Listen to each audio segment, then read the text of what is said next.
I rented the cottage on a whim. It was Halloween, and I wanted to escape the city, to let the whispers of the sea drown out the daily noise of my life. The place was charming in a bleak, forgotten way, with the paint peeling from the walls and a slight scent of mildew that seemed fitting for a place by the water. The rental listing had been sparse on details, but it had the essentials: a bed, a small kitchen, and a view that stretched endlessly over the gray, churning sea. The cottage had a peculiar feature: a narrow, winding staircase that led to a small platform on the roof, known as a widow's walk. I'd read about them before. In old times, sailors' wives would pace back and forth, scanning the horizon for a glimpse of a returning ship, desperate to know if their husbands would return or be claimed by the sea. This widow's walk felt particularly eerie, its iron railings rusted and warped, as if they had been gripped by hundreds of hands clinging on in despair. On my first night, I settled in with a book, cozy under a thick blanket, the wind howling around the corners of the cottage. It wasn't long before I felt an inexplicable chill seep into my bones. I attributed it to the drafty old walls, but the feeling lingered, growing heavier, almost pressing on my chest. I shook it off and tried to focus on the words on the page, but my attention kept drifting to the window. Out there, past the rolling waves, a dense fog was gathering, clawing its way toward the shore. It was odd. There had been no mention of fog in the forecast, and yet here it was, swallowing the horizon, blotting out the moonlight until the night seemed unnaturally black. I decided to go to bed, hoping the morning would bring clearer skies. But sleep didn't come easily. There was a persistent tapping at the window like nails against glass that pulled me from the edge of sleep. I got up, peered through the window, but saw nothing beyond the swirling mist. I closed the curtains, but the tapping continued, rhythmic and deliberate. Finally, I mustered the courage to check the front of the cottage, convinced a branch or something was caught in the wind. I stepped outside, the air biting cold, and that's when I saw her. A figure stood on the widow's walk, her silhouette barely discernible against the fog. I squinted, trying to make sense of it. How could anyone be up there? I hadn't seen a soul since I arrived. The cottage was supposed to be empty, but there she was, unmoving, staring out toward the sea. I called out, but she didn't respond. Instead, she began to walk back and forth, her steps slow and measured, almost a glide. She turned to face me, and the mist seemed to part just enough to give me a glimpse of her face. It was hollow, eyes sunken and dark, skin gray like weathered driftwood. She opened her mouth, and I thought I heard a distant wail, carried on the wind, like the call of something ancient and lost. I stumbled back, heart racing, and ran inside, bolting the door behind me. My hands were shaking, and I struggled to catch my breath. But the tapping resumed, louder this time, insistent, as if it were coming from inside.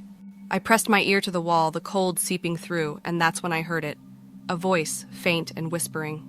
"Come back to me," it crooned, soft and mournful, but laced with something darker, a hunger that sent ice through my veins. I backed away, but the voice followed, filling the room, echoing in every corner. I retreated to the bedroom, locking the door, trying to shut out the sound, but it was everywhere, rising like the tide, engulfing me in a cold so deep it felt like I was drowning. I reached for my phone, desperate to call for help, but the screen flickered and died, the battery drained. I was alone, trapped in a place that felt like it was closing in on me. The last thing I remember before the room went black was the sound of footsteps, heavy and wet, coming up the stairs, one deliberate step at a time, as if something was dragging itself toward me. I heard a whisper close to my ear, and then silence. When I woke, the fog was gone, but the cottage felt different, as if it had absorbed something in the night. I walked to the window, my heart still racing, and looked out at the widow's walk. It was empty, but I could still feel her presence, lingering, watching, waiting. And in the distance, I swear, I saw something beneath the waves, a shadow, dark and monstrous, beckoning me to return. The next day dawned with a deceptive calmness. Sunlight filtered through the salt-streaked windows, and for a moment I allowed myself to believe that the events of the previous night had been nothing more than a feverish nightmare. I clung to that hope as I prepared a pot of coffee, but the eeriness of the cottage still lingered, an unshakable chill nestled deep within its walls. I decided to explore the beach, hoping the fresh air might help clear my mind. The shoreline stretched on, wild and untouched, with seaweed-strewn sand and the occasional screech of gulls. The waves were gentler now, almost as if they too were hiding something beneath their placid surface. As I walked, my eyes were drawn to the edge of the surf, where the water met the sand. There something glimmered, a necklace half buried, the chain thin and tarnished, a small pendant dangling from it. I knelt down to pick it up, but as soon as my fingers closed around it, I felt a sudden, jarring, cold. A memory flashed before my eyes, dark water, the weight of it pressing down, a suffocating silence. I jerked back, releasing the necklace, but the vision clung to me, a residue of fear that seemed to seep into my bones. I stared at the pendant, noticing for the first time that it was shaped like a tiny anchor, but the metal was corroded, as if it had been submerged for years. I left it where it lay and hurried back to the cottage, an unease curling around me like the mist that was once again creeping in from the sea. I tried to shake it off, to focus on the mundane, anything to ground myself. But when I stepped inside, I was greeted by a strange, sour smell, thick and cloying, that seemed to emanate from the walls themselves. I followed the odor to the living room, and that's when I saw it. Seaweed, tangled and dripping, was strewn across the floor, forming a wet, glistening trail that led to the staircase and then upwards toward the widow's walk. My stomach lurched as I took in the sight. I hadn't brought any seaweed in, and there was no reason for it to be there, certainly not in such an unnatural display. Steeling myself, I decided to follow the trail, each step bringing me closer to an unbearable sense of dread. My heart pounded as I climbed the staircase, the wood creaking underfoot as if protesting my advance. As I neared the top, I saw a figure, a dark shape hunched over, its back to me, silhouetted against the grim light of the overcast sky. My breath caught in my throat. It was her, the woman from the night before. She was still, her head bowed, her long, tangled hair cascading over her shoulders like a shroud. I took a step back, instinct screaming at me to flee, but she turned, her movements slow and unnatural, as if her limbs were bound by invisible chains. Her face was clearer now, and what I saw made my blood run cold. Her eyes were hollow, dark voids that seemed to suck in the light, and her mouth was twisted into a grotesque grin. Her lips parted, and a gurgling sound escaped, something between a laugh and a sob. Her hand extended toward me, fingers long and skeletal, dripping with water that pooled at her feet, soaking into the wooden planks. I stumbled back, nearly losing my balance, but before I could turn to run, she spoke. Her voice was a chilling whisper, as if carried on a dying wind. "Come to me," she rasped, her gaze locking onto mine with an intensity that made it impossible to look away. "I've waited so long." I tried to move, to break free from her gaze, but it was as if my feet were rooted to the spot. She took a step forward, her bare feet leaving wet prints in their wake, each step bringing with it the scent of salt and decay. My heart pounded in my chest, a wild rhythm of fear, but my body refused to respond. In that moment, something brushed against my ankle. I looked down to see tendrils of seaweed snaking their way around my legs, tightening with each passing second. I struggled, kicking at them, but they only coiled tighter, pulling me toward the widow's walk, toward her. As she drew closer, I caught a glimpse of something else. Another shadow lurking in the mist behind her, a figure indistinct and wavering, but undeniably there. It was as if the very air around her was alive with a dark presence, something ancient and hungry, waiting to claim me as its own. With a surge of desperation, I tore my gaze away and managed to free myself from the seaweed's grasp, stumbling back down the stairs. I ran, not daring to look back, my only thought to get as far away from that cursed place as possible. I threw open the front door and bolted outside, not stopping until I reached the edge of the cliff that overlooked the sea. I stood there, gasping for breath, the wind whipping around me, the ocean crashing below. I thought I was safe, that I had escaped. But then I heard it, a soft, mournful cry carried on the wind echoing from the widow's walk. It was her, calling out, beckoning me back, her voice a haunting lullaby that seemed to seep into my very soul. I backed away from the cliff, but as I did, I noticed something chilling. Etched into the rocky ground at my feet was a name, barely visible beneath the moss and lichen, but unmistakable. It was my name, carved deep into the stone, as if it had been waiting there for me all along. Terror gripped me, and I fled back to the cottage, my mind racing with questions that had no answers. But one thing was certain, I was no longer alone, and whatever had claimed this place wasn't done with me yet. I locked myself inside the cottage, every shadow seeming to throb with hidden threats. The walls felt closer now, pressing in as though they were aware of my terror. The strange occurrences, her figure on the widow's walk, the haunting whispers, the carving of my name. Everything had taken a sickening turn from eerie to downright sinister. I needed to understand what was happening, why I felt drawn here, yet repelled at the same time. So I turned to the only option left, research. There was a dusty bookshelf in the corner of the living room, filled with old, neglected volumes. I sifted through them, looking for anything that might explain the hauntings, the widow, or even the strange seaweed that seemed to materialize at will. My fingers settled on a heavy, leather-bound book with faded lettering on the spine. Asterisk Legends of the Lost Coast ***. Inside, an entire chapter was dedicated to local ghost stories, and there near the end, I found her. The widow. Her name was Margaret, a young bride left waiting for her husband who never returned from sea. She spent weeks pacing the widow's walk, scanning the ocean for any sign of his ship, until one night her grief overtook her, and she walked into the water, never to be seen again. But the legend didn't end there.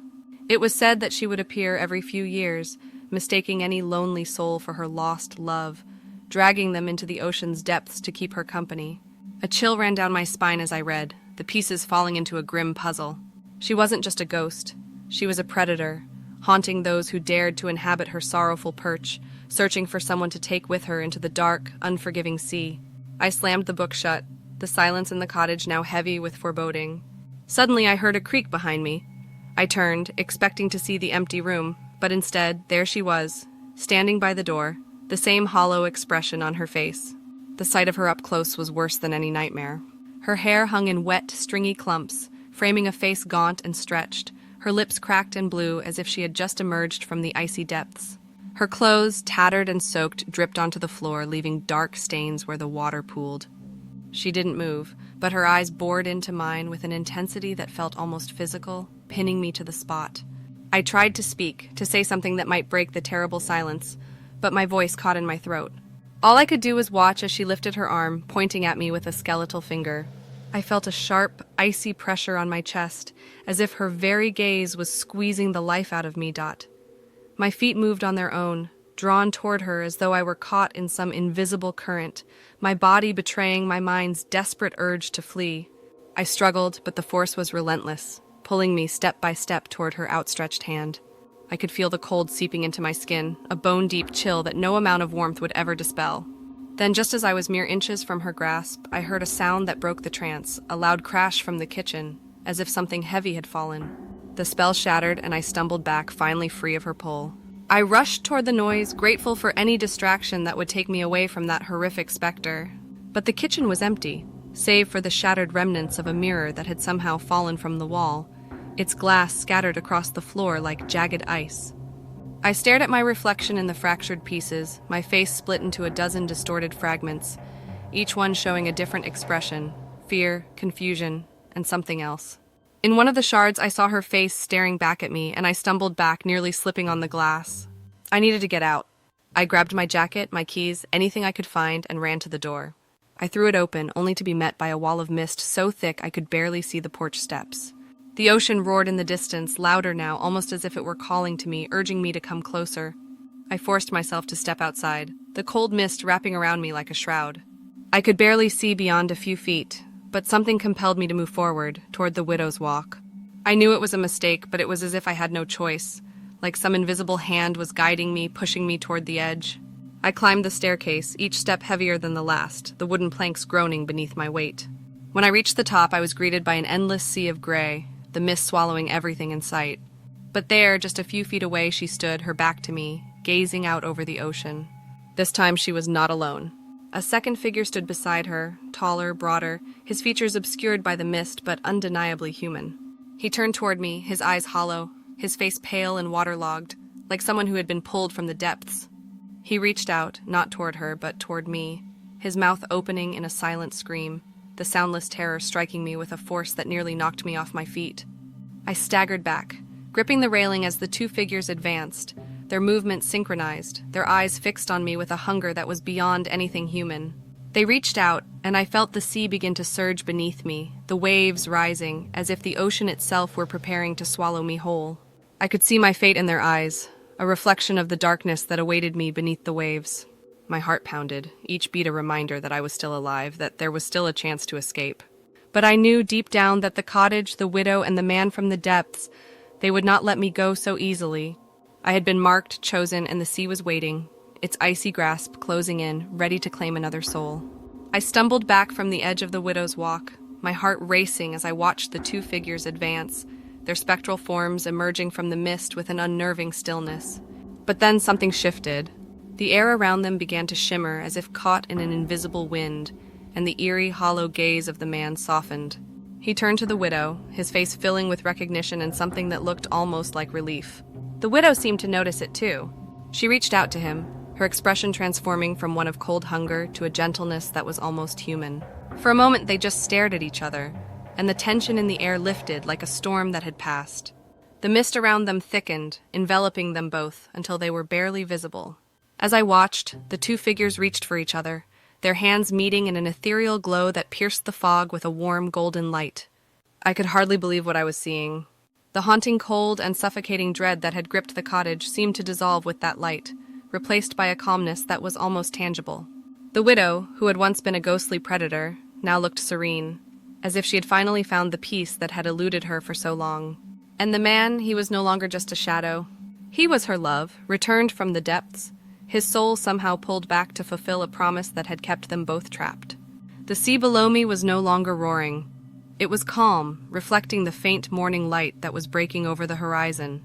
As the sun rose, its warm rays cut through the mist, revealing an ocean that seemed vast and inviting rather than cold and menacing. I felt the icy grip on my heart loosen, the fear that had consumed me now replaced by a profound sense of wonder. I watched as the two figures began to fade, their forms blending with the sunlight, leaving behind a faint whisper that drifted through the air like a final goodbye. I couldn't make out the words, but I felt them, like a gentle breeze, carrying a message of release and forgiveness. Back in the cottage, the once damp and musty air now felt fresh, as if the place itself had been cleansed. The seaweed was gone, the dark stains on the floor vanished, and the sour smell had lifted.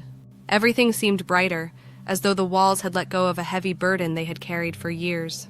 I walked outside, my steps light, and looked back at the cottage. It was still weathered and worn, but now it felt like a place of solace, a resting spot for travelers rather than a trap. I knew I would be leaving soon, but I also knew that the widow and her love had found peace. They would no longer be bound to haunt this place, to relive their sorrow over and over again. As I made my way down the path, I looked out over the ocean one last time. The waves were gentle, lapping at the shore, and in the distance I thought I saw two figures standing together, hand in hand, just beyond the horizon. They turned as if to wave goodbye and then disappeared into the golden light. I took a deep breath, the salty air filling my lungs, and felt a warmth spread through me, a sense of closure and gratitude. The widow's story had come to an end, but it was one of love and reunion, a happy ending that I never expected.